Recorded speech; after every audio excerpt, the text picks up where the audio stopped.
St. James.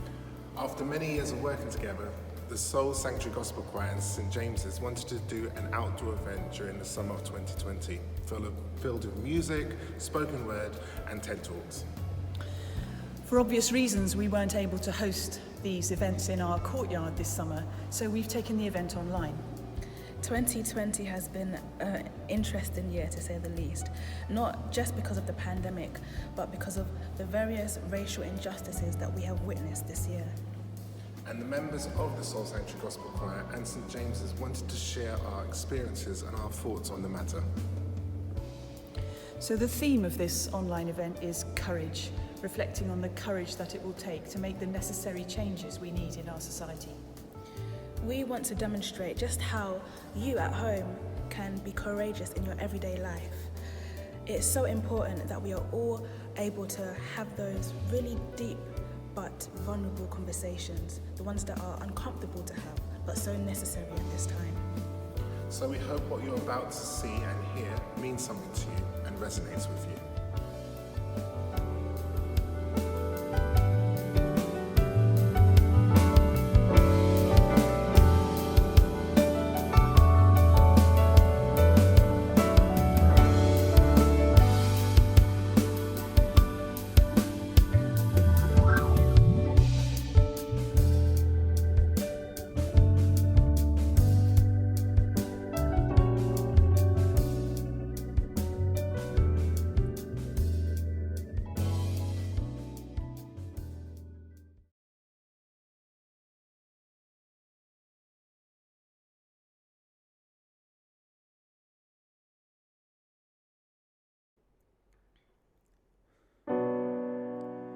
Southern trees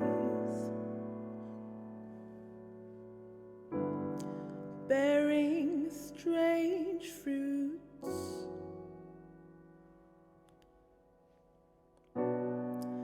blood on the leaves and blood at the roots.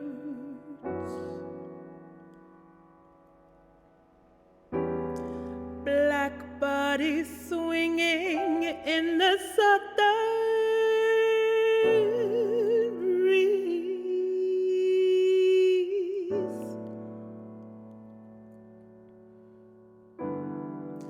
Strange fruits hanging off a poplar tree.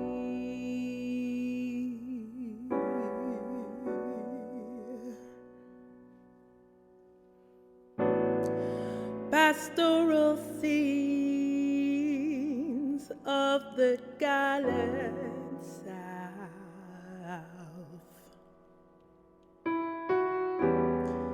Big bulging eyes and a twisted mouth.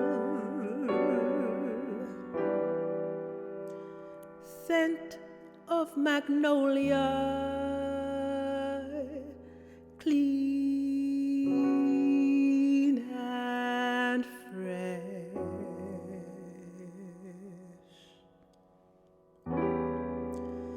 Then the sudden smell of burning flesh.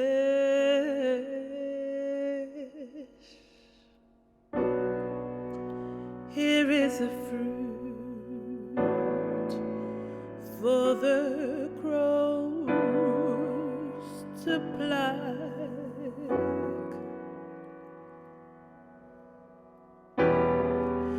for the rain to gather, for the wind to sigh, for the sun to rot, for the leaves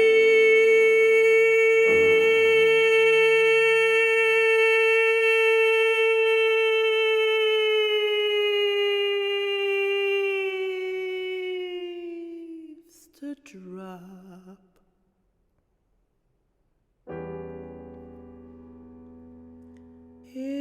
is a strange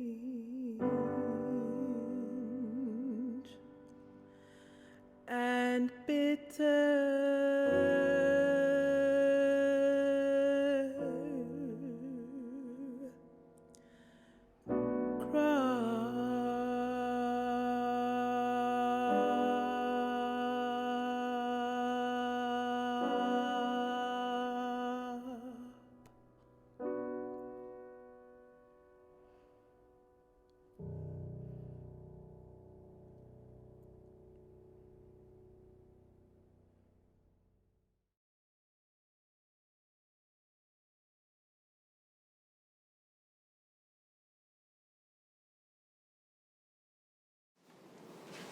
So hi guys, in this conversation we have Minnie, Scylla, Joe, Solomon and Reverend Lucy. The first thing I wanted to ask you guys was, how has the Black Lives Matter movement affected you? I think for me, it's been quite a big wake-up call to like realizing how much you can do, and kind of the not obligation, but you know what I mean, to use your voice in a more direct way. I think before this moment, as like a writer, there'd been a few pieces that I had that were kind of exploring race and kind of my place in the world as a black man. But this moment here really has kind of made me realize that it's too important to just kind of leave for other people to do and to kind of be on the fringes of. So this moment made me realize how much weight there can be just to a singular voice, especially in the context of a collective of people that are exploring like the same theme.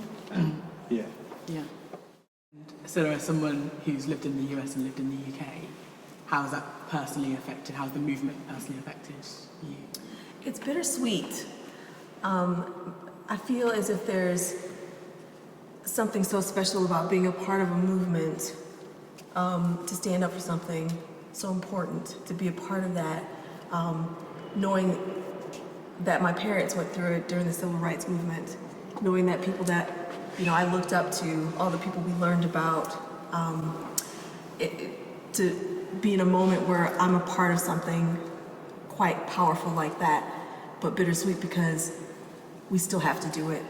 We still have to be a part of it. It's still happening. The things that we want change, that they want to change, we still have to be on the forefront of that. We have to be diligent now and vigilant, but it hurts that we've not moved as far as what I think many people had hoped. Being from America, seeing racism from my perspective, and then coming to the UK and also having experiences here, but hearing about, you know, the experiences of other people of color, it's been different, but it's been the same. And even though I feel I can be more outgoing here, and I'm not always judged first on by my race, I do see that there's ways in which the oppression is still very real here, and the expression of it through other brothers and sisters, it almost, I don't know, it makes me feel sad because you have a hope that, oh, it won't be so bad here, it won't be the same, and you realize that, oh, it is the same, just played out in different ways. Yeah. And as someone in the church, you see, these conversations, how have they manifested in your work, and how has it affected you? I mean, I think I want to speak personally about it because it's this particular moment in Black Lives Matter, because that's a long conversation, right? And it's, you know, as you're saying, it's awful that it's taking so long, but this particular moment I think it's made me reflect more than before on being white and what that means. Because I think if you live in a white majority context and you grow up, you know, with white privilege, then there's with the best will in the world, even if you don't want to, there's still sometimes an assumption that it doesn't need reflecting on. It's not, it doesn't need that deep reflection. So if I'm absolutely honest, the feelings that I've had have been shame and distress and fury, and there's an energizing about it, but it's my job to educate myself, and actually also to shut up and stop trying to define, what's happening as well. So I guess there's been one thing that slightly haunted me really, because the killing of George Floyd, that appalling video that so many people saw. What struck me about it, seeing the person who looks like me do that, 8 minutes 46 seconds. That's not just one decision. That's a decision after decision after decision for 8 minutes 46 seconds. So that's made me think about whiteness as a attitude of mind as well as a skin color. That is it persists and it pervades, and it can try to define the beginning and the end of a thing, and that needs repentance and a right level of shame. So those are difficult feelings, but it's not my job to ask anybody else to handle those feelings for me, especially not the black community. It's my job to educate myself and to sort myself out.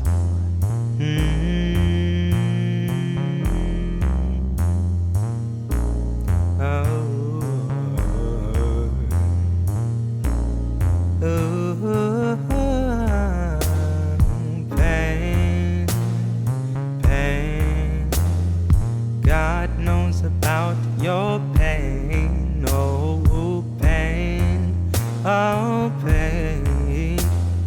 God knows about your pain. Pain, oh, pain. God knows about your pain.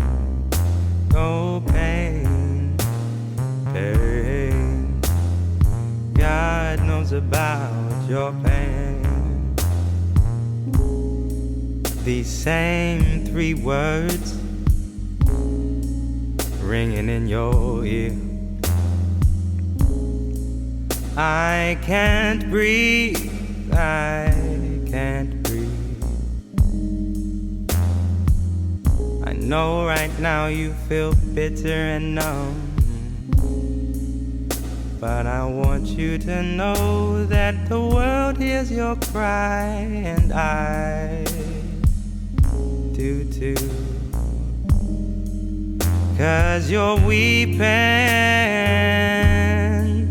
may endure for a night, but a change is gonna come.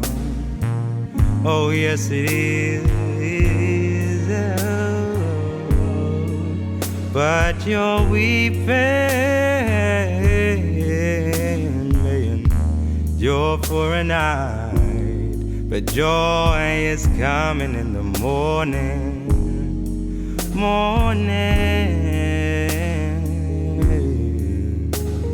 Do you know the dissonance of living with a spirit that is accustomed to walking amongst the clouds, but is tethered to a body that is shackled to the ground? Do you know the feeling of a body that is a chariot being transformed into a casket,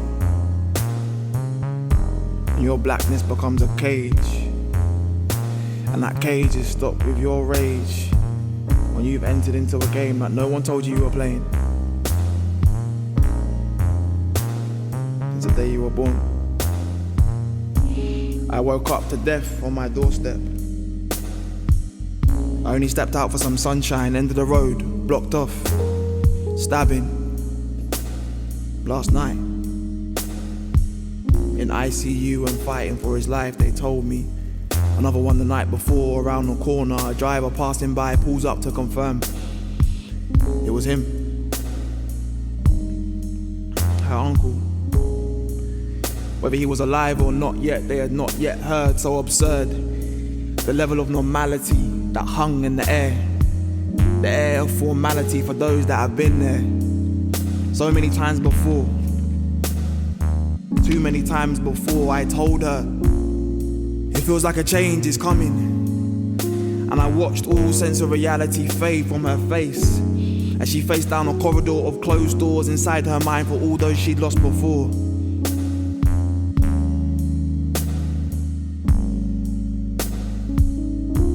All of this pain and this suffering, but what is the stain of our suffrage? Full statues in place for your governance. What action is worthy of punishment? This pain is awakening us all to the deeper forms of ourselves. This pain come like the changing tides. This pain come rush through my veins. This pain come take my aching limbs. Come shake off all the debris of the sin that was cast upon me.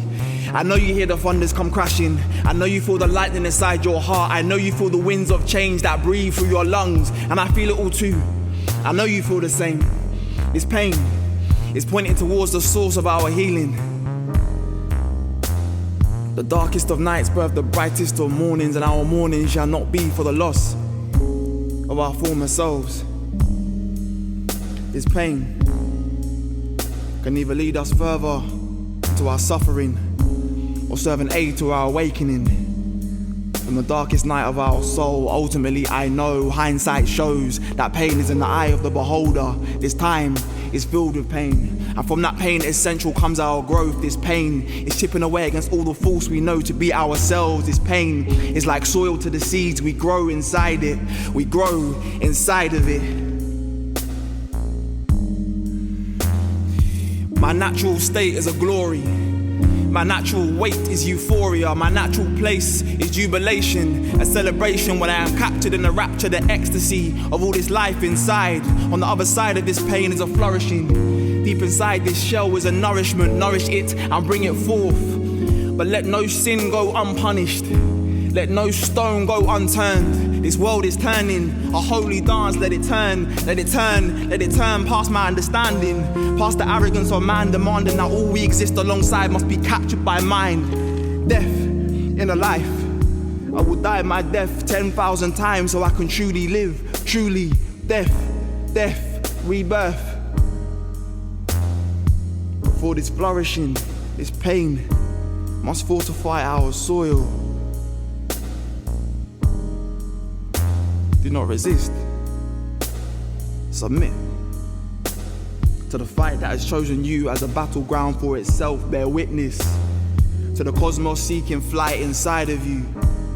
Trust yourself to know the difference between the pain to run from and the pain to run to. Learn yourself. The more I know myself, the more I trust myself to lead myself as I move forward, to be a naturalist, to be a spiritualist, to say I am sick of this, to stand firm and patient in the face of fear, to state it loud, to state it plain, state it clear. Love over fear. I am here.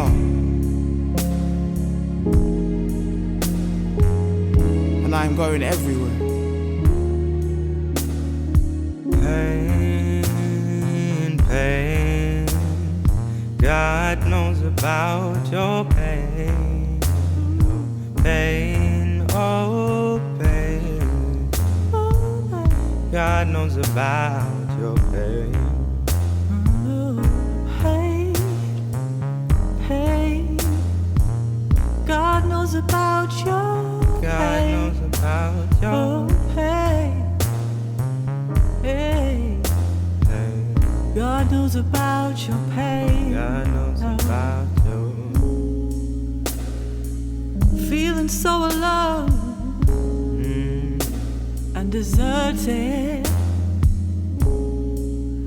Although there's people all around you.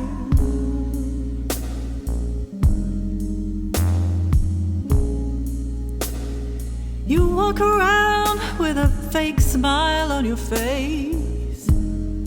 oh, oh. Sometimes you don't want nobody to know what you're going through.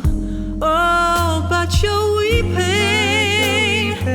may endure for a night, but your joy comes in the morning. Joy comes. Oh, yes, your weeping may endure for a night, but your joy comes in the morning. Joy comes. Oh, comes in the morning. Oh, you're weeping, may endure for a night, but your joy comes in the morning. Comes in the morning. Oh, you're weeping.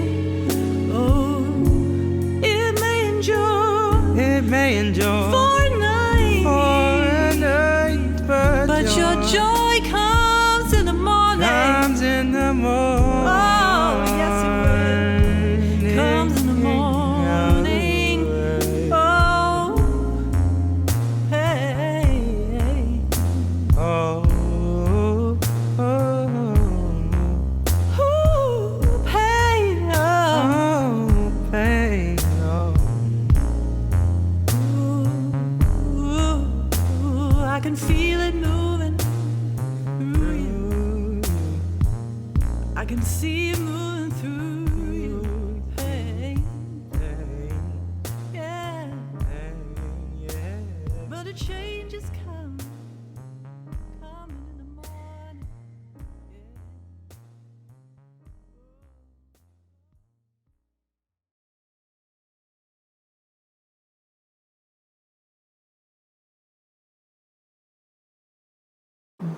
I think you make a good point on whiteness and the reflection that I'm seeing like a lot of my white friends make for the first time. Almost like they're realizing for the first time that being white is a thing, you know, because so often it's centered as the norm, and everything outside of that is just the other. But I think to break down racism without trying to analyze what whiteness is and all that it entails, you can't really do that. I would echo everything that everybody has said, but I think for me the biggest thing that struck was the fact that, and I don't know if everybody feels this way, but the fact that we as black people felt the need to have this outcry in the middle of a pandemic. That's the gravity of this issue, that people were willing to sacrifice their own lives effectively, if you think about it, considering how many people have died from coronavirus and people were willing to take themselves out there for this cause. That's how much it hurts, how much trauma, so I went through all of those types of emotions, I think, going through, and it was conflicted for myself. I wanted to be out there. And for many people, they had the choice. They had a choice to just stay at home and look at it on the news. But for several people that look like me, that look like Silla and yourself, this was a life or death. Mm-hmm. That's the thing that makes this moment so important. And for me, I went through a phase of all of these emotions, but effectively, as you were saying, Solomon, is I can use my voice. What can I do in this moment? Because as much as everybody put their lives out there, we also have to put our lives out there for this cause in whatever arena that we're in, whether it's within the work, whether it's within the church, the community. There's so much work that needs to be done, because even with how severe this virus has been and everything that's happened, there's still so many people that have no compassion for this movement. They have no regard for black lives. They cannot even relate on a human level, and I think that's what's really concerning, because this is a humanity crisis. It's not just black people. It's a humanity crisis. And so I think for me, it's trying to bridge conversations like we're having here, where we can come together as humans and just have a conversation. And of course, with my faith as well, God was diverse. Like when you look at the Bible, it's full of people from different backgrounds, it's diverse in all this grandeur. So how we who are meant to reflect God can't live like that, it's really sad.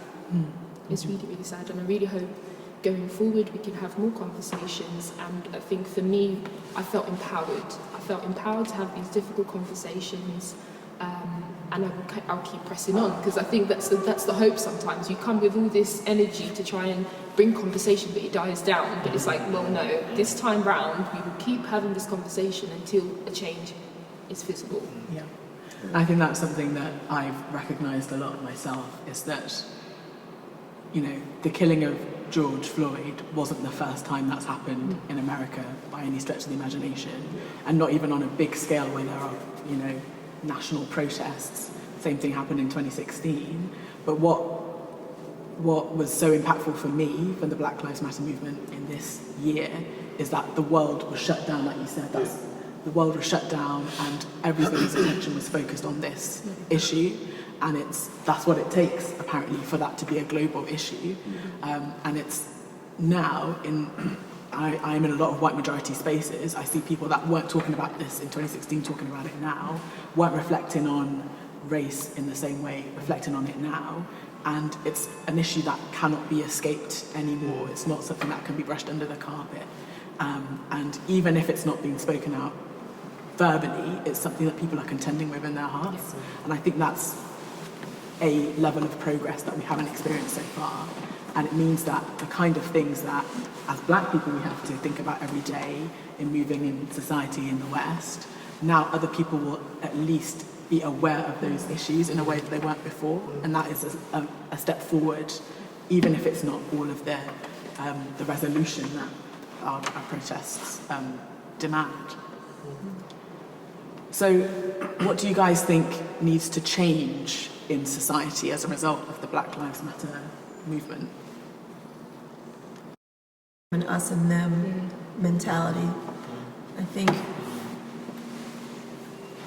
kind of what you were saying about we're all human, we all need to look at each other and respect the humanity in each person. And it doesn't have to be a black culture, a white culture, an Asian culture. We need to look at it being a human culture, and we need to stop pointing fingers and blaming everybody else. We need to look at what is real and what is factual, what has happened, and we need to look at how we can move beyond those things, not to sit and stew in it, you know, not to say that we can't reflect on it and accept that what it was ugly and is ugly, but we need to move away from the divisiveness of it, because it continues to divide us and we won't get anywhere. And that is what is so important about the Black Lives Matter movement, is that it's inclusive. It's not just black faces that you see in these crowds. We're not saying don't come, white people.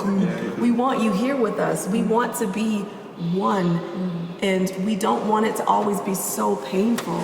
You know, we need to move beyond some of these things that have been, I don't know, capitalized on to divide us, and decide on something different, something better. It's really easy for all of these different causes to become divisive. Like, well, that's nothing to do with me, so I'm going to focus on what my issue is. But like, really, I don't, as much as like it's referred to as the Black Lives Matter movement, for me, I just see this as like a pivotal moment in 2020 in human history, where it's like, it needs to be about an expanse of freedoms all around. Anybody that's felt their voice has been marginalized, they've been pushed to the fringes, they've not really been heard before. I feel like this is a moment in our history where you can speak and you will be heard. You can organize and there will be energy around to galvanize whatever you're trying to put together. And I think, similar to what you're saying, the more that we kind of focus around what is the middle point of all this stuff, that to me seems like the best route towards trying to unify everybody towards the same place, which to me feels like an expanse of freedoms and uplifting voices. Yeah, I think that's a significant change that has occurred in the civil rights movement, because before it was very, male-oriented, like with Malcolm X and Martin Luther King Jr. I mean, the 3 people that started the Black Lives Matter movement were women, you know? And that's significant, I think. It's definitely way more, the scope is much wider now, I think, in the civil rights movement, which is, I agree with you on that, it's great. I've been trying to think about, because it's such a massive issue and there's so much involved with it, like I've been trying to think about what are some of the core causes, like what's at the bedrock of racism and this, you know, and I just was thinking that it's fear, you know. And so as far as, you know, education goes and the systemic racism that's in education in America for sure, and here, you know, it can't just stop with, well, we need education, you know, we need to, but I think we need education in like love and empathy and compassion as well, you know, as just knowledge about history.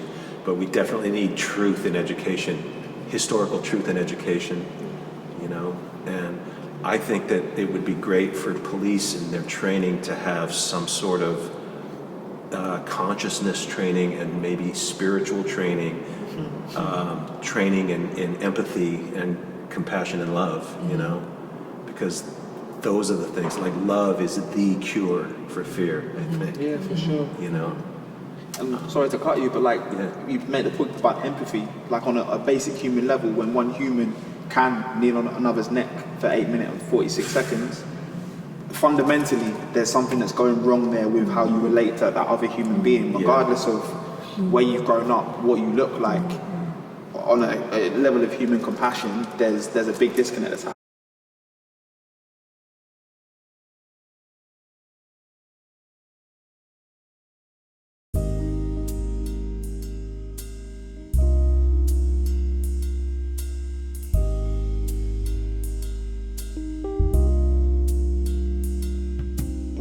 The world around you is changing shape. The world around you is changing shape. You have a say in the shape that it takes. You have a say in the shape that it takes. Do not confuse evolution with progress. We are advancing our way towards our own destruction. The shape of the system is clogging the gears, working in reversal to the natural order. We are advancing our way towards our own destruction. And so we must find our ways to make our ways back.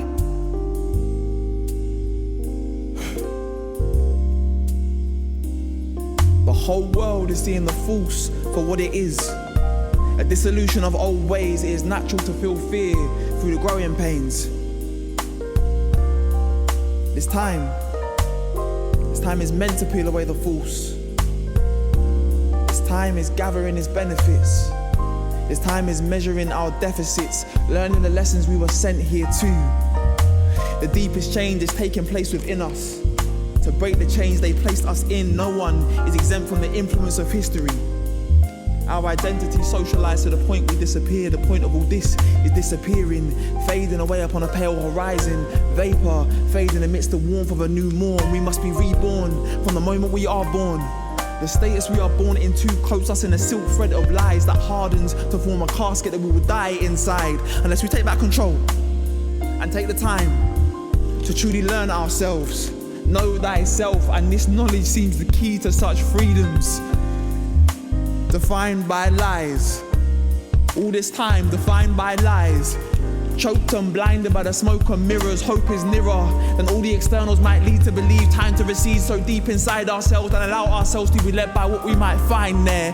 Time shared, time shared, time shared. In years of misdirection, with tears of disaffection, with fears of resurrecting a warrior spirit that is so intrinsic to our survival. What rivals? The spirit of a black man and woman when in tandem. The spirit of a stacked hand when all the odds are mounting. I'm not aware across the mountain. I'm not aware across the mountain. It is mounting. It's sense of purpose and pressure that is building inside of my chest. We can move mountains, build buildings. We are the architects of our future. We are in the line of the archetypes. This time so potent it echoes throughout history into the ears of our children, and their lobes will ring with the sound of our inaction. If we remain passive, every action that we take is marked on the pages of forever. And the scriptures will be written in the blood of our wounds. The blood of our wounds, the blood of our wounds will harden over time to jewels. Like jewels, we are like jewels, like diamonds inside of the pressure cooker. Never look up to face defeat. I keep my head towards my feet and go on to victory and hold faith. 5 decades past the summer of love. We must enter into a winter of our discontent. After emerging from a summer of our isolation into a void of possibility, I hear the voice of opportunity. The doors of opportunity screaming, knock on me, knock on me, knock on me open. Screaming, knock on me, knock on me, knock on me open.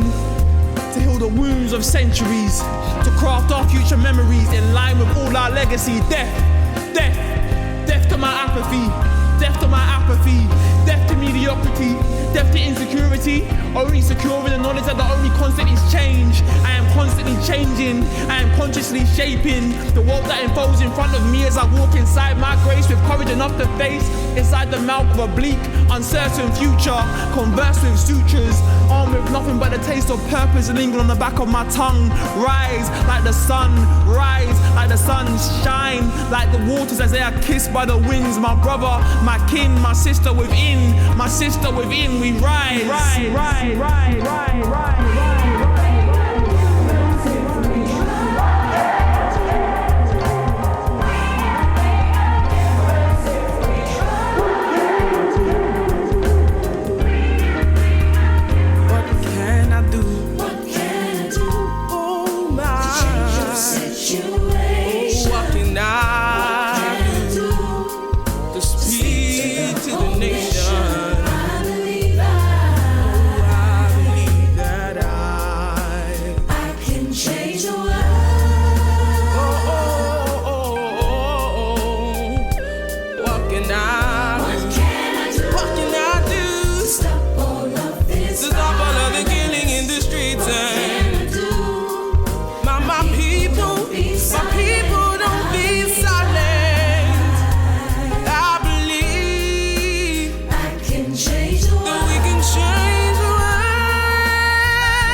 to say it now.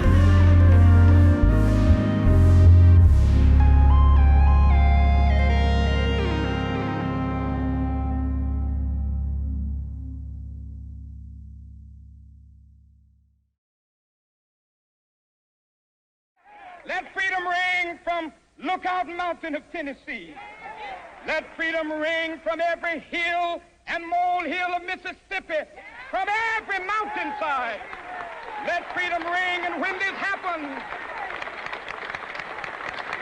when we allow freedom ring, when we let it ring from every village and every hamlet, from every state and every city, we will be able to speed up that day when all of God's children, black men and white men, Jews and Gentiles, Protestants and Catholics, will be able to join hands and sing in the words of the old Negro spiritual, free at last, free at last. Thank God Almighty, we are free at last.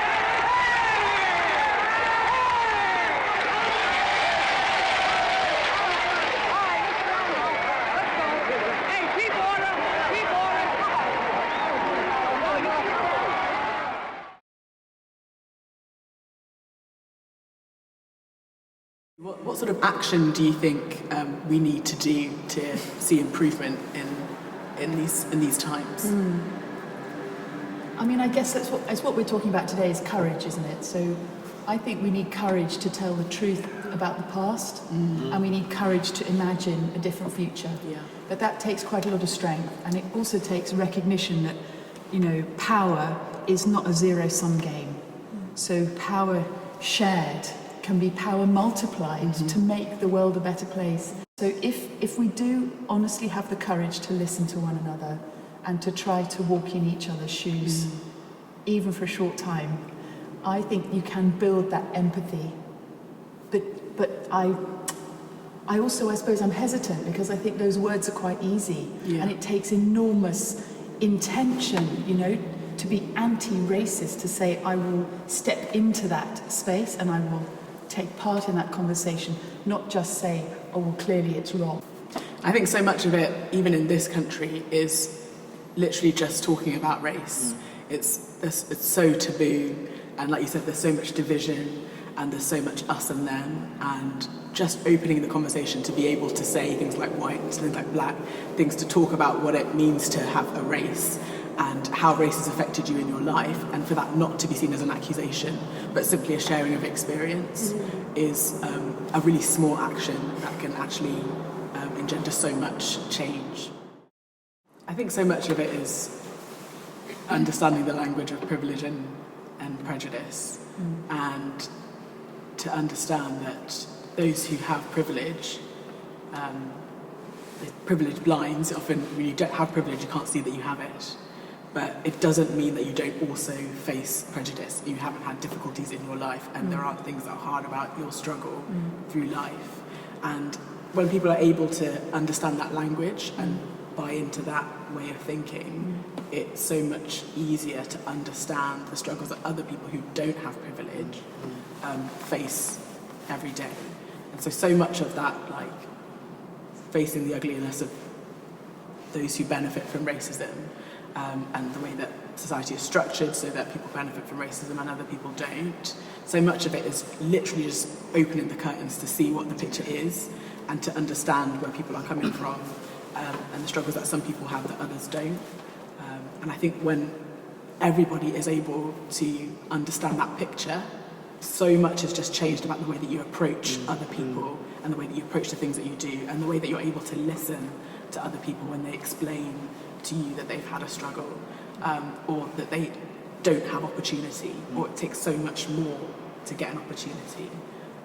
It's literally just about opening the eyes to see the way that the world is structured. Because I think the more that you understand where your power comes from in your privilege and where someone else's lack comes from, the more conscious you can then be in how you choose to use that privilege. Like, do I want to use the position that I'm in to turn a spotlight onto other people and to use my power in a positive sense? But as long as people kind of stay ignorant to their position that they hold, the privilege that they hold, you become limited in what you can do with the position you've been given in life. I think for me, the key is relationship. Every relationship that you have influence in. Yeah. So I think as long as we continue to communicate on a human level, there's something really powerful about unlocking understanding, empathy, courage, breaking fear, and all of that kind of stuff.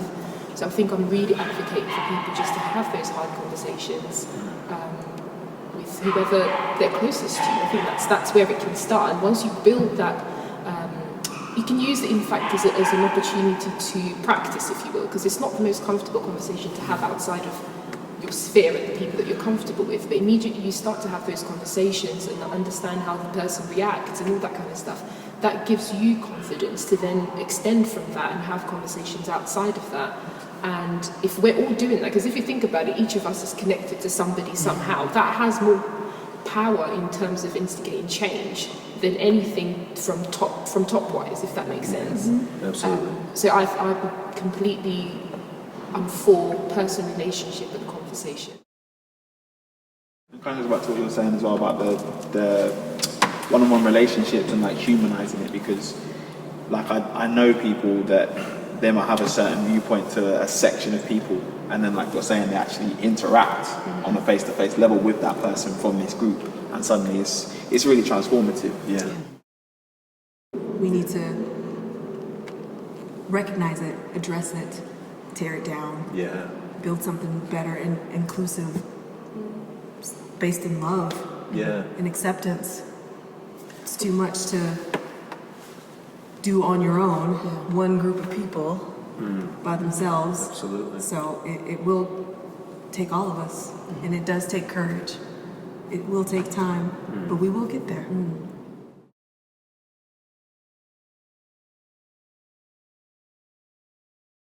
Not trying to put a downer on things, but look at the numbers here compared to the last time we came out.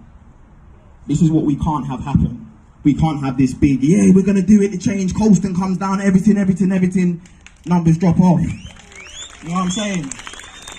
So, So, it's on us as well. When we leave here today and you see your mate, where were you? What are you doing? We can't end this here. The energy is everything, and the energy, like I said last time, you take the energy and you channel it. Whether that's into an organization, whether that's speaking to these guys and asking them what you can do to help, the energy is everything. If we let the energy dissipate, then it goes, and that's what they're expecting. They rise up for a little bit and then they get bored, then they get tired. We can't allow it. Can't allow it.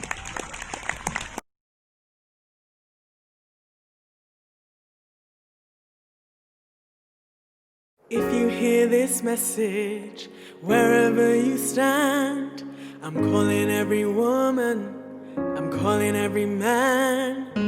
We're the generation, can't afford to wait. The future started yesterday, we're already late. We've been looking for a song to sing, search for a melody, search for someone to lead. We've been looking for the world to change. If you feel the same, then go on and say, if you're out there, sing along with me. If you're out there, I'm dying to believe that you're out there. Stand up and say it loud if you're out there. Tomorrow's starting now.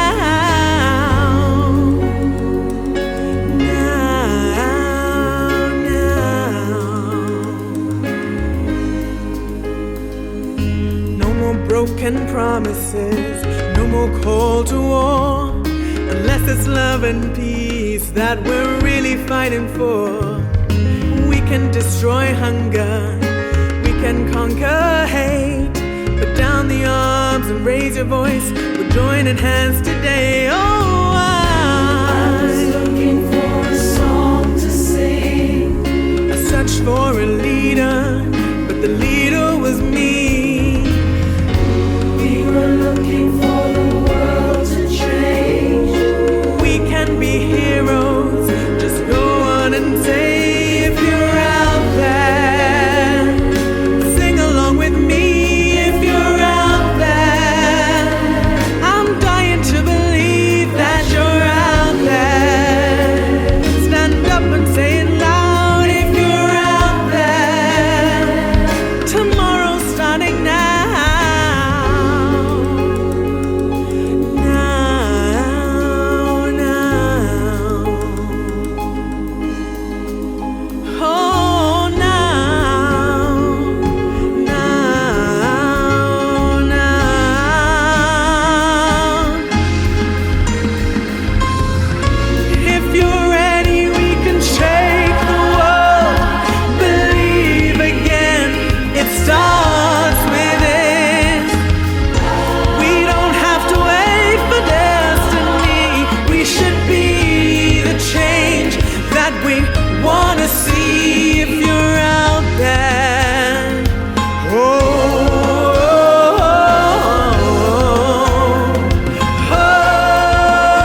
hear this message wherever you stand.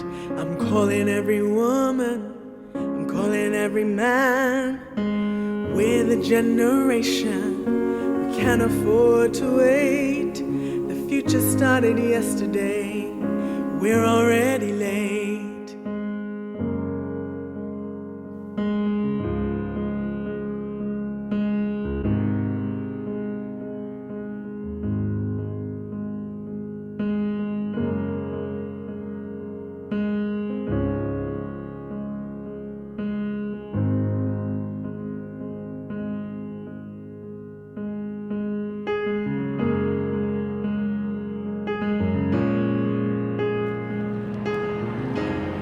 What can I do?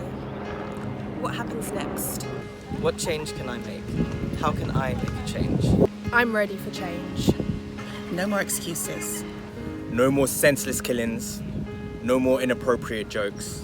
No more ignorant stereotypes.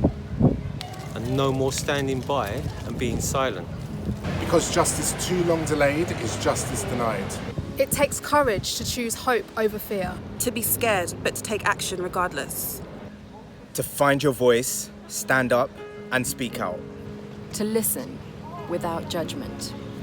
To educate yourself by reading more, learning history, and educating yourself about other people's experiences. So that when you do speak, you can speak knowledgeably and to educate others. Question your own biases. Be prepared to have uncomfortable conversations about race and to challenge other people's biases. Because staying silent hinders the fight for anti-racism. Take a moment, because moments make momentum for a movement. Every time you engage in a conversation, that's a moment. Every time you speak when you would have been silent, that is a moment. Every time you show someone a new perspective, that's a moment. So if you're asking, what can I do to make a change? Keep this moment alive by standing in solidarity with Black people and the fight for racial injustice.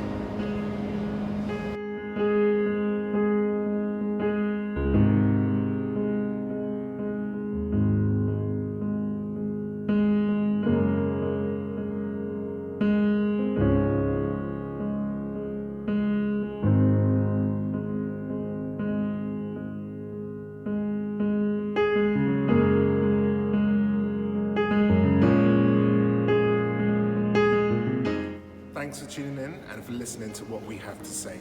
Special thanks to the Soul Sanctuary Gospel Choir and to Solomon Obi. There'll be more events in 2021, online and perhaps even in person too, so do look out for those. Whoever you are, wherever you are, we hope that you now have the courage to take action and make change.